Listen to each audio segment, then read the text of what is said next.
can't make much sense out of this S&P. I mean, geez. They made a little token look at the overnight low once they opened, and went up and checked out the halfway.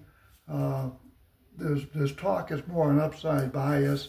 There's talk about 68.13 being a important price for bias, but the halfway just stopped it cold, and then it just went down to a new overnight low.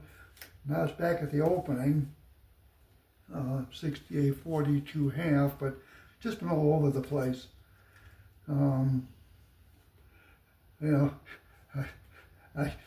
You just the best thing I can say at this point is you got to give it a little bit of a slight upside bias just because of this interest down there at 68.13.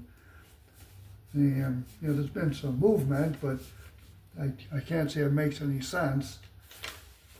Overnight high was 867, and there is some resistance above that, up around 73 and 76. If it does decide to come out to the upside, there is some resistance up there.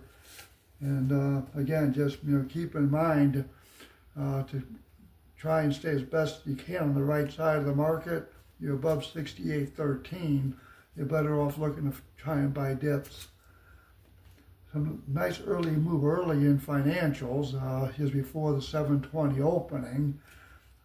It's kind of fizzled out since, and that's something we've been seeing in financials for quite a while. They'll make maybe a move and then just do nothing, or sometimes not even a move.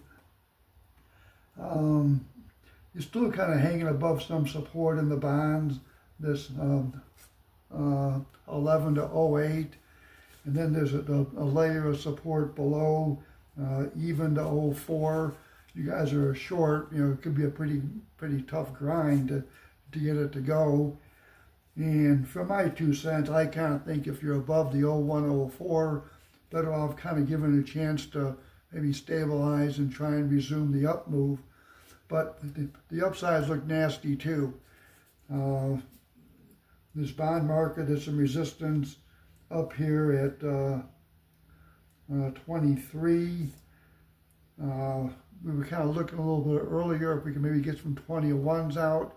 23 could be a barrier to it, but that could also be a springboard to push up to 01. But again, taking that trade is pretty risky because that 23 is sitting up there.